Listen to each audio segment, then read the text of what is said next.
Hey you guys, this is Alex here with Mobius Venture. Today we're going to be doing a review of this 2016 Jeep Wrangler. In the future we'll also be posting some videos showing us adding some modifications to this guy, but we'll go ahead and get started with the review. The first thing to notice about this Jeep is that it's the Freedom Edition. Now what that is a special edition of the Jeep that comes with a couple of bonuses, although they're pretty much all aesthetic. The most obvious and most notable is this large 22-inch star decal on the front of the hood. It's offset a little bit to the right. You probably can't see it very well from here, but I'll show it to you again in a minute when we come around the front. It also has another star decal back here in the back right, along with, on this right side, a special antenna which is in the shape of a, I guess, 50 cal bullet, and an Oscar Mike badge just below that.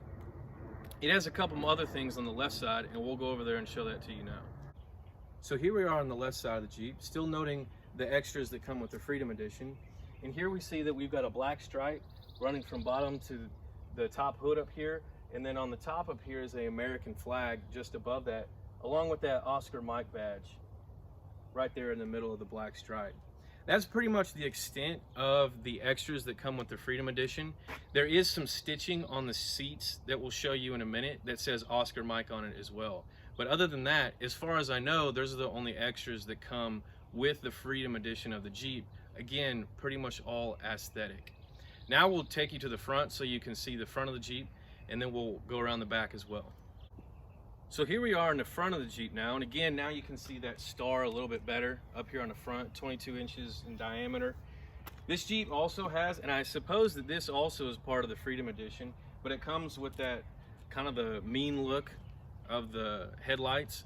Now, generally, when I was shopping for these, I didn't really care for the mean look very much, but most of the ones that I saw were much more aggressive looking. This one's not so aggressive. You know, some of them have that really hard slant in the front, but I kind of like this. It's grown on me a lot as we've gone forward. I also didn't really care as much initially for the badges and the big star, but that also has grown on me, although I think in the future we're going to be replacing that with something else, so stay tuned for a video on that. We'll take a look now at the back of the Jeep. So here we are in the back of the Jeep now.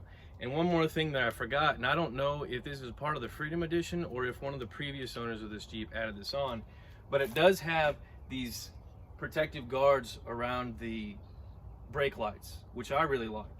And of course, the rest of it is pretty standard. You know, if you've ever seen a Jeep, this looks like pretty much all the other Jeeps out there, spare tire.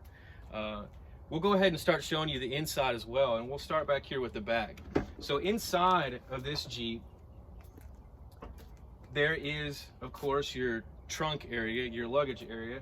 But one of the great things about some of the newer Jeeps is this compartment that is beneath the mat here.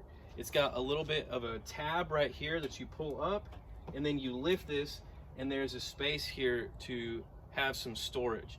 I've got a Torx bit set that I keep in there because pretty much everything on Jeep is Torx bit. So if you ever plan on working on your Jeep, you'll need a Torx bit set if you didn't know that. It also has this rear brake light up here on top of the spare tire, which I appreciate as well. And again, I don't know if that is standard with the Jeep or if that's part of the Freedom Edition. This is the first Jeep I've ever owned, so I'm still learning a little bit about what's standard and what's not. But this brake light is super helpful as well. Now we'll take a look at the inside of the cab. So here we are looking at the inside of the Jeep. The first thing I want to point out is just how nice the interior is. It has anything that you would want on a Jeep, on any daily driver, and this Jeep is my daily driver. It is a 6-speed manual transmission. 2016 also comes in a 5-speed automatic transmission. But I had already decided when I was buying a Jeep that I wanted a manual, just my personal preference. As far as livability goes and having it for a daily driver, this Jeep is excellent. In years past, in older generations of Jeeps, they didn't come with much on the inside. They were pretty much bare bones. In fact, I think a lot of them didn't even have armrests on the doors. And of course, you know, you don't buy a Jeep necessarily for the interior quality. You're buying it, you know, for the Jeep, for the ability to off-road, the ruggedness. But certainly the interior of this Jeep is not rugged. I have a family member who has a 2006 Jeep, and this is a 2016. They have a 2006, a 10-year older Jeep than this one, and it's, as I was describing, pretty much bare bones. Not much to go on the inside. Along with that, in mentioning some of the differences between newer and older Jeeps, the older Jeeps, a lot of people know, ride kind of rough. They're a little bumpy, but that's not the case with these newer ones.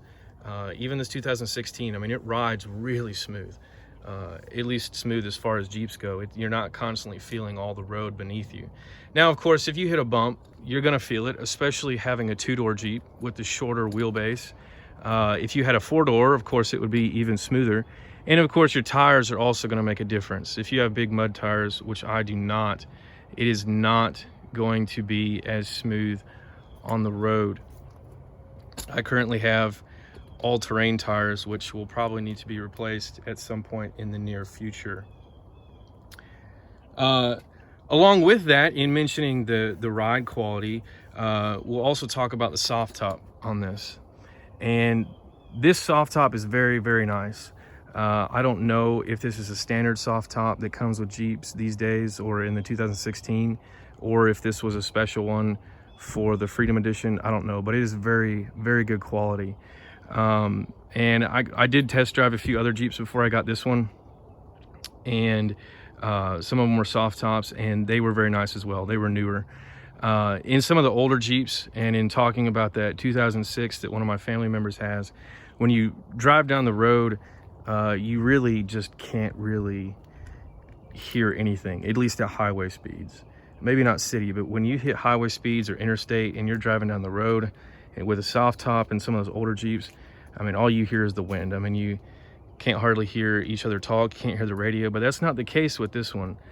This soft top has very, very little noise. Of course, you're gonna hear some things more than if you had a hard top or, you know, a normal car that wasn't a convertible style, but overall, I mean, you can have conversations, you can listen to radio, and it's no problem even at highway speeds. Also here on the inside, you can see, I believe we mentioned it earlier, the Oscar Mike stitching on the seats, which I've read some forums where some people ask if maybe you can get that removed, but it doesn't really bother me. I mean, people don't really notice that unless you point it out. And of course, 2-door Jeep, it does have back seats, but not much room to speak of back there. So if you have long legs, don't plan on being very comfortable. Even shorter people may not necessarily be very comfortable back there. But if you need to haul people around, you can. Although usually it's just a great place to throw things like a backpack or a suitcase or something like that if you're traveling. The console here in the middle has 2 compartments, which I really like. The first one has a little tray, and you can access it by hitting this right button, or I guess from our vantage point, the left button. And it has a deeper compartment, which you access by hitting the other button. And of course, I've got some papers and things down in there, but a much deeper compartment. And I believe, yes, it does have a USB port in here, as well as a little outlet there, a little plug. So that's pretty nice for phone charging and whatnot. But having those 2 compartments is very nice. The glove box does not have much space, of course. I mean, and that's not anything that's not, that's pretty standard as Jeeps go anyway. Just thought I would show that to you. You can see also that I've already added some grab handles. These did not come with it. They are Alien 4x4. Got those on Amazon. I think they were about 20 bucks for 2. I got them because the green. I think I'm gonna go with like a green theme here on the interior as I add things. But they're really nice. They're paracord. They're very sturdy. I was having some friends, some shorter friends, that were having a hard time stepping up into the Jeep. And I just wanted to get some anyway for, you know, if I'm riding trails or something, give me something to hold on to. But this does have a running board, but I mean, it's so high up that by the time you put your foot up on it, you might as well just put your foot in the Jeep. And so, as I was saying, some of my shorter friends were having a hard time getting in, and this gives them something to grab onto as they jump in. It also has a little phone or GPS holder device here. However, it looks like the arms here that hold it in place have broken off with one of the previous owners. And I was looking this up online, and that seems to be a somewhat common thing that happens. So I guess I'll have to buy, I don't think I can just buy this. I don't know if I can just buy this piece. I may have to buy this whole deal, but that's fine. I mean, it's not a big deal to me. My old vehicle did not have a phone holder, though I contemplated getting one, so I'm not used to using it anyway. So anything there is just bonus to me. It has very nice floor mats. Let's see if there's anything else. It's got this custom little handle here. It says Jeep since 1941. I think that's pretty much it as far as the interior goes. Of course, you've got, you know, your speakers and lights up here above you. And of course the hard top, or excuse me, the soft top comes off. Oh, and of course this is also 4-wheel drive. It has 4 high and 4 low. But it is a part-time 4-wheel drive system, so it's not engaged all the time. Obviously we have this shifter here, so got to shift it in. Otherwise it's in 2-wheel drive, which is what I drive in. Here we are back outside the Jeep again. A couple other things I want to point out that I've noticed in having this Jeep for the past 3 weeks. Normally I don't buy white vehicles, of course that being because white, if you get dirt on it or mud on it, it just shows up a whole lot more. If you get a big scratch on it, which hopefully you don't, until you get it fixed, it's just super obvious because it's white. And one of the things with this Jeep is these fenders around the wheel. I don't know how well you can see that, but there's a lot of dirt there. And I actually just took this to the car wash the other day, and this just shows up all the time here. And I guess it's just from where the wheel, it just throws it up on there. And so I have contemplated getting maybe some aftermarket or like black fender tire wells to replace those. I don't know, we'll see, but it's a possibility. But it does just throw up a lot of dirt right there, which, I mean, that's not major. Just, take a cloth and wipe it down every now and then. But that is just something that I've noticed about having a Jeep and having it be white, is that this shows up quite a bit. So here we are actually looking at the underside of the Jeep.